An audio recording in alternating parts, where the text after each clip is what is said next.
centro now. Here's my outfit.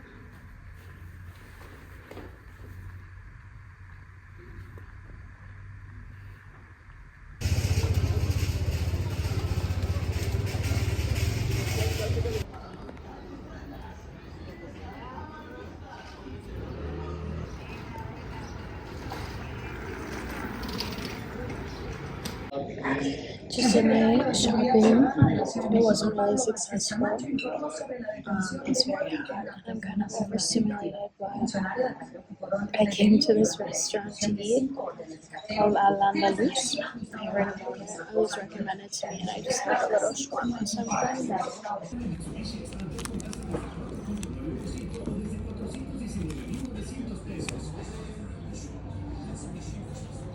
Okay, I had to order a coffee even though I didn't want it at all because I was so tired I could not continue. And I still need to get some more stuff. So.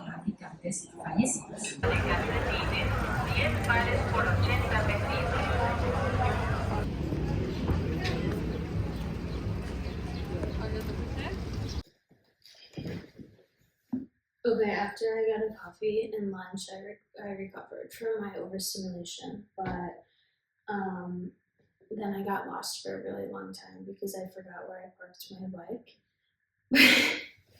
But it ended up being really good because I discovered so many stores that I didn't know of before and so many streets that I hadn't been to. I honestly think I could go there every day for a year and still not know everything that's there.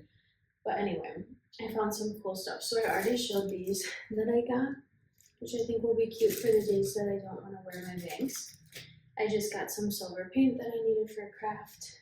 And then, so previously I had only known a few fabric stores and they were more like department-esque stores. And then I found a few streets that had tons and tons of textile stores, and I finally found a gray stretchy fabric that I had been looking for. I have so many ideas of what I want to make with this. I want to make like cute little shorts, like tight little shorts.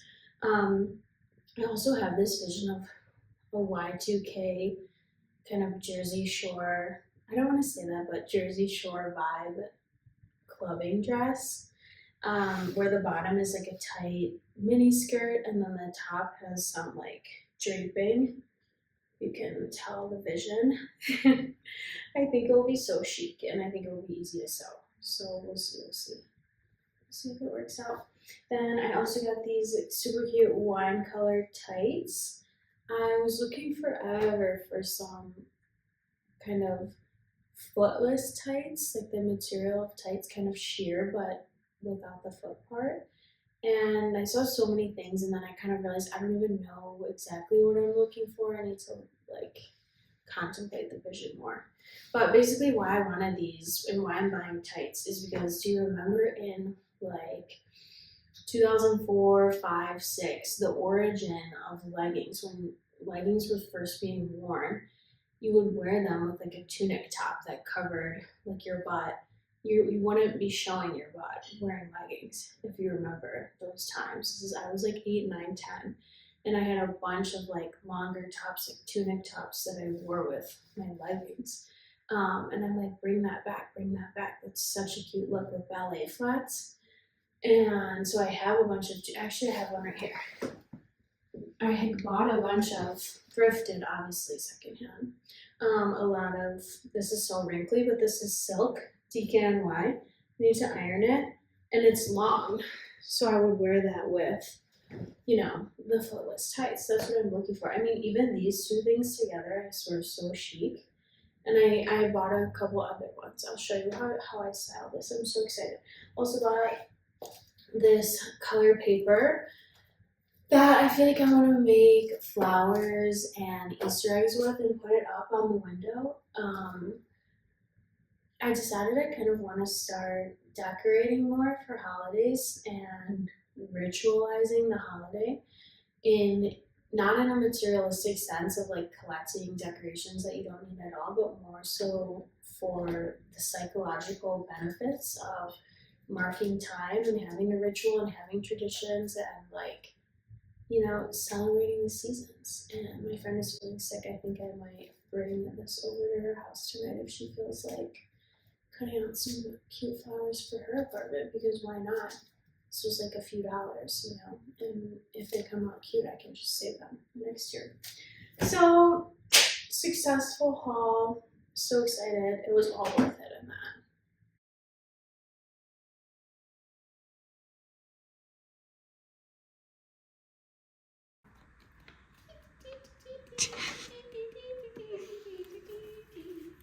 We'll do a little show.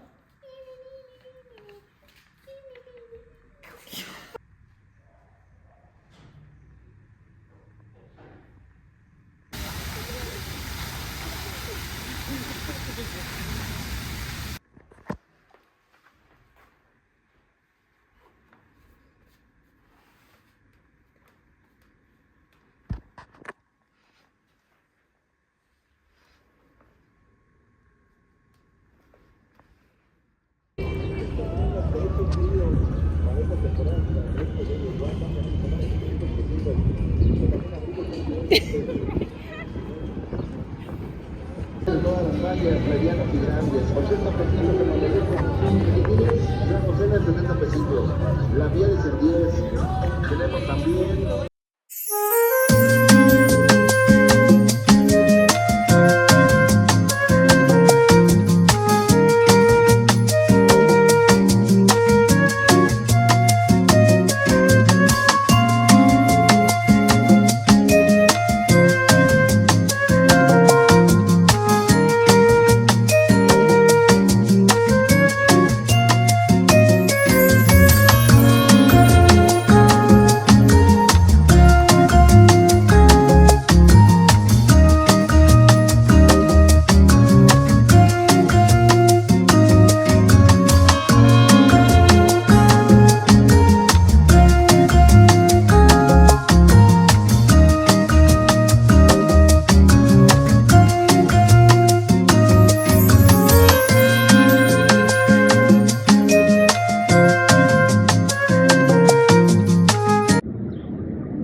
Something that I've been thinking about so much lately that has been influencing a lot of my outfits and inspiring me is this idea of returning to my 8-year-old, 9-year-old, 10-year-old self, and returning to that girl that I was pre any type of criticism, pre any type of peer pressure, pre trying to conform to anything at all. Just who was I? The purest Olivia, the 8-year-old Olivia. Who was I?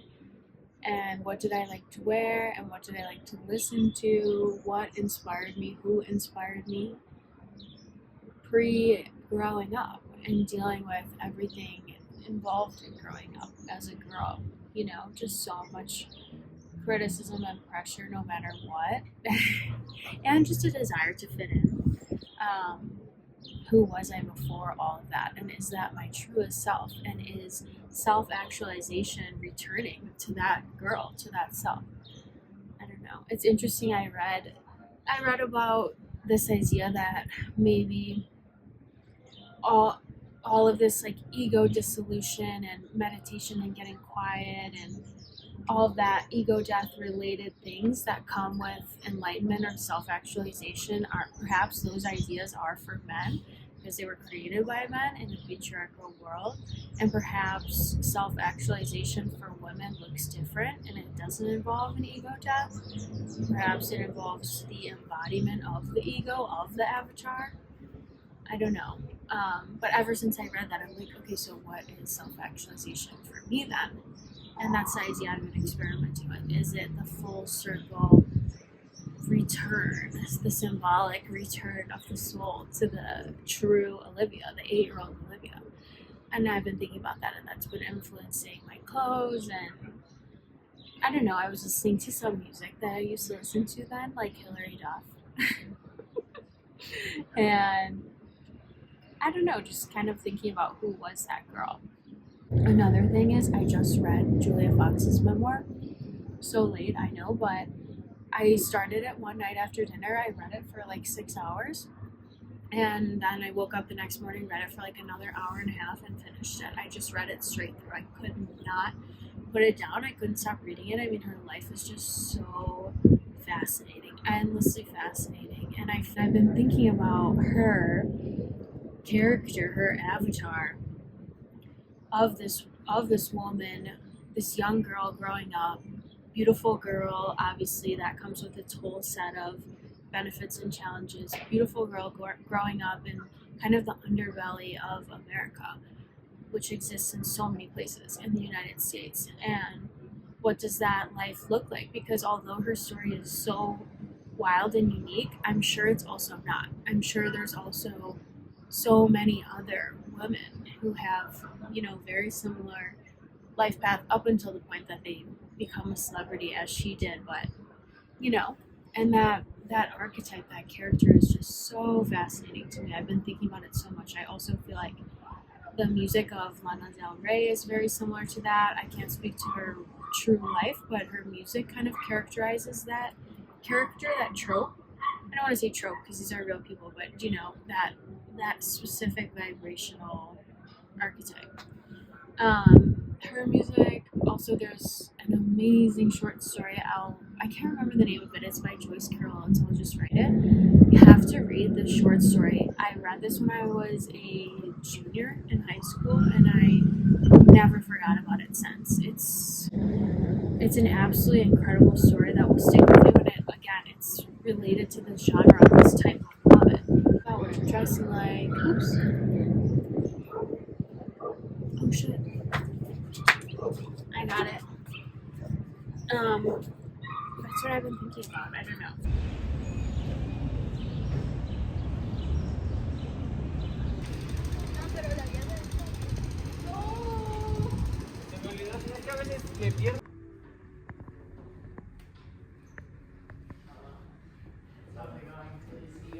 Hello? Hello. So yo, what do you mean? I did it. I got. Getting ready for the club. Yay! We're going to the club. I'm so excited. It's the club.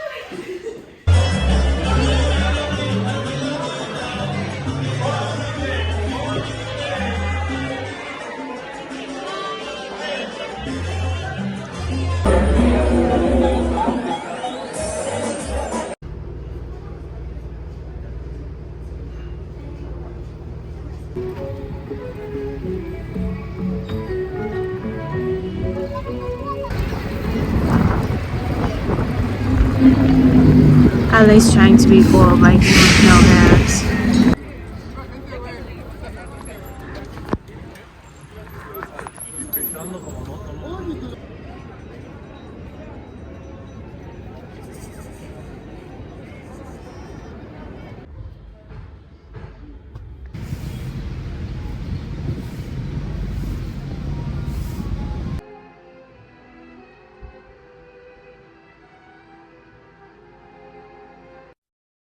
At the time that they came out, I mean, I've been reading a lot about him, and at the time that some of these films came out, the critical reception or the audience reaction was not positive. But many, many years down the line, it's very clear that these are masterpieces.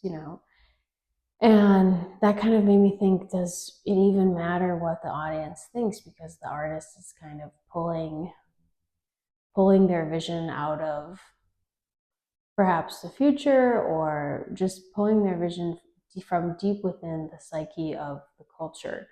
And perhaps it will not resonate with the audience at the time that they're sharing it, but it will in the years to come. So it's just an interesting thing to think about as you are creating stuff and you're receiving reactions or criticism. Maybe they just don't get it yet. People love to say that Americans don't have culture, and I myself have grappled with that idea at times. I've thought a lot about it, but the truth is, Americans do have a lot of culture, and it's a new country, so it looks really different from other cultures, but it's there. And David Lynch's films really, really iconically personify and exemplify what that culture looks like. And it's interesting to watch because, you know, a lot of that has perhaps deteriorated over time due to things like corporatization of the US. You know, a lot of his films, it's kind of a small town and there's Main Street and there's neighbors and everyone knows each other. And, you know, the fireman is waving at you. And I don't know how many places that still exists in the US, but it definitely did at one point, and it's a part of the story. I think it's really important to showcase those elements, you know, of the human psyche and to share them through the art form. I think it's actually a very effective and purposeful thing to do in life, to create art that reflects it, because it's almost a safe space to channel that energy that already does exist in the psyche and share it with the public. I say that because the last 2 years I've been really deep, like grappling with things like nihilism, you know, depression, all of that. Just getting really deep in there around thoughts of what is this world that we're living in? You know, it seems like everything is so messed up. And I relate that back to David Lynch because I almost feel like a lot of these thoughts of mine stemmed from the fact that as a child we're told, oh, you need to do the right thing and everyone's doing the right thing. This is the social contract that we're under, more or less, in so many words. And as you get older, if you do take the time to educate yourself, you realize, oh my God, no one is following any type of right or wrong. The world is in many ways such an evil and awful place. And I think that's where a lot of that nihilism stems from, because then it's like, okay, so what is the point? Like, what is the purpose? Why was I brought here? Like, to live this life and to participate in this? And I almost think that to be exposed to both sides of the coin, you know, the dark and the light, from an early age, very early age, obviously in an age appropriate way, you would almost be brought up with the idea that this is the way that the world is, and there's good and bad, and there's twisted sickness and perversion and that exists in people's minds. And it's not like this epic battle of dark and light where light always wins, you know, the stories that we're told as kids. Like, no, the true reality of what things are and the full spectrum of the psyche, I think, to be brought up in that idea, perhaps there would not be so much cognitive dissonance and confusion as an adult. I don't know if that's true, but that's kind of just what I'm thinking about, because I grew up in a very blessed and fortunate way in many ways, and then it was not until I was an adult that I saw, like, wow, this is really how some people are living. And then I was like, oh my God. But yeah, so I think we should show more of that. And I think we all need to accept that and sprinkle that in with the vanilla, you know. I loved watching his films, and I'm super excited to watch more.